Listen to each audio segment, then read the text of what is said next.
వెంటనే అనే మాటలోని ఆదరణని గమనించారా? మార్కు సువార్త 1వ అధ్యాయం 12వ వచనంలో వెంటనే పరిశుద్ధాత్మ ఆయన్ను అరణ్యంలోనికి త్రోసుకొని పోయెను.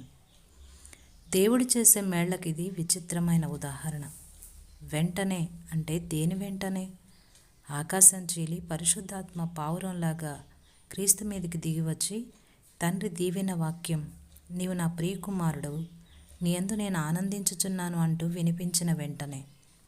ఇది అసాధారణమైన అనుభవమేమీ కాదు. నీ ఆత్మకు కూడా ఇలాంటి అనుభవాలు కొత్తేమీ కాదు.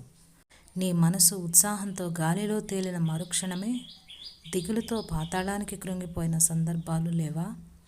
నిన్ననే ఆకాశంతో ఆడుకుంటూ ఉదయకిరణాలతో ఊసలాడింది నీ హృదయం. ఈరోజు దాని రెక్కలు ముడుచుకున్నాయి, దాని నోరు మూతబడింది. మధ్యాహ్నం తండ్రి చిరునవ్వుతో కేరింతలు కొట్టావు. సాయంత్రం అయ్యేసరికి అరణ్య ప్రాంతాల్లో తిరుగుతూ నా దారి దేవునికి కనుమరుగైంది అంటూ నిట్టూరుస్తున్నావు. వెంటనే అనే మాటలోని ఆదరణని గమనించావా? దీవెన వెంటనే ఎడబాటు ఎందుకు కలగాలి? ఇంత త్వరగా కష్టం కలగడమే మనకి నిశ్చయత కలుగు చేస్తుంది. ఎలాగంటే దీవెన వెంటనే కష్టం వాటిల్లింది కాబట్టి. ఆ కష్టం కూడా మారువేషంలో ఉన్న దీవెన అన్నమాట. నువ్వు అరణ్యాల్లోనూ, గెత్సెమనే తోటల్లోనూ, కల్వరిలోనూ ధైర్యవంతుడివిగా ఉండాలని దేవుడు తన సన్నిధి కాంతిని నీపై ప్రకాశింపచేస్తాడు. నువ్వింకా లోతుల్లోకి దిగగలగాలని నిన్ను పైకెత్తి నీకు బలాన్ని ఇస్తాడు.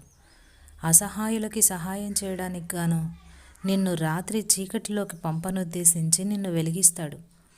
అరణ్యంలోకి పోవడానికి అన్ని వేళల్లోనూ నీకు శక్తి చాలదు. యోర్దాన్ నది ఒడ్డున మహిమానుభవం పొందిన మరుక్షణంలోనే నీకు ఆ శక్తి ఉంటుంది. బాప్తిజంలోని తేజస్సే నిన్ను అరణ్యంలోని ఆకలిని తట్టుకునేలా చేయగలదు.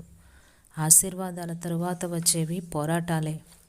ఆధ్యాత్మిక జీవితాన్ని స్థిరపరిచి దాన్ని అనేక రెట్లు అభివృద్ధి చెందించే పరీక్షలు సామాన్యమైనవి కావు. ఆ సమయాల్లో నరకమే దిగివచ్చినట్టుంటుంది. మన ఆత్మ వలలో చిక్కుకుపోయినట్టుగా అనిపిస్తుంది.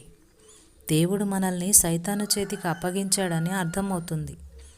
అయితే ఆత్మకు దేవుణ్ణి కాపరిగా ఉంచుకున్న వాళ్ళకి ఈ అనుభవం ఒక ఘన విజయానికి దారితీస్తుంది. శోధన తరువాత కాలమంతా జీవితానికి 60 రెట్లు ప్రయోజనం కనిపిస్తుంది.